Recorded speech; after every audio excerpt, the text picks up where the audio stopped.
Chris Singleton has found peace, a love like he's never known. I can only imagine when he started saying dad and stuff. Oh my goodness. Touched by something greater. Good morning. It's like 12:30, man. A new day, a new life. Chris Jr., his daddy, is stronger than ever. We're all strong. It's up to us to use it and unlock it, really. We all possess strength, but it's up to us to believe it. There are subtle reminders of that day. His mother's initials, just a fingertip away. I've had to grow up fast, but I feel like anybody else in my position, they would have had to do the same thing. You have no option but to be tough. Love your neighbor, another choice. It's sewn into every ounce of his fiber. His new clothing line, a way to live. I want people to get one, to wear it, take a picture with somebody that looks different with them, and hopefully it sparks a conversation of some sort. She said, "Chris, I'm sorry to tell you, but your mother's been shot and killed tonight," when she attended Bible study. That conversation has led to a series of talks around the country. I want you to take us back to that moment. I start off every talk, and I'll say, everybody just stand up, give somebody you don't know a hug and tell them you love them.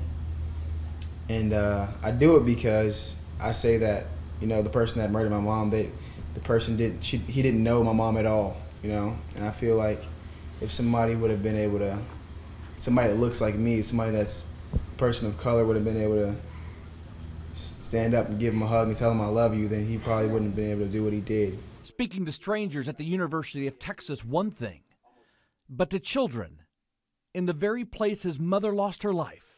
Kids are brutally honest, they don't have a filter, so they'll ask you the worst questions ever, and you got to answer them. But we talked about it, and they asked me, "Were you sad?" And I was like, "Yeah, I was very sad when it happened." They asked me how I stay strong, and I told them that I just believe, I believe that my mom's still with me. I believe that God's helping me stay strong.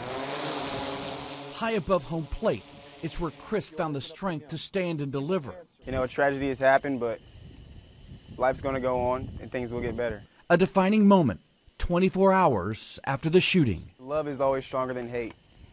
So if we just love the way my mom would, then the hate won't be anywhere close to what love is. I feel like it was my mom, and it was the Lord speaking through me.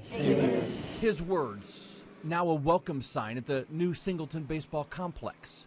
They border 9 palm trees honoring the Emanuel 9, all framed by a passage from 1 Corinthians, reminding all, there's nothing greater than love.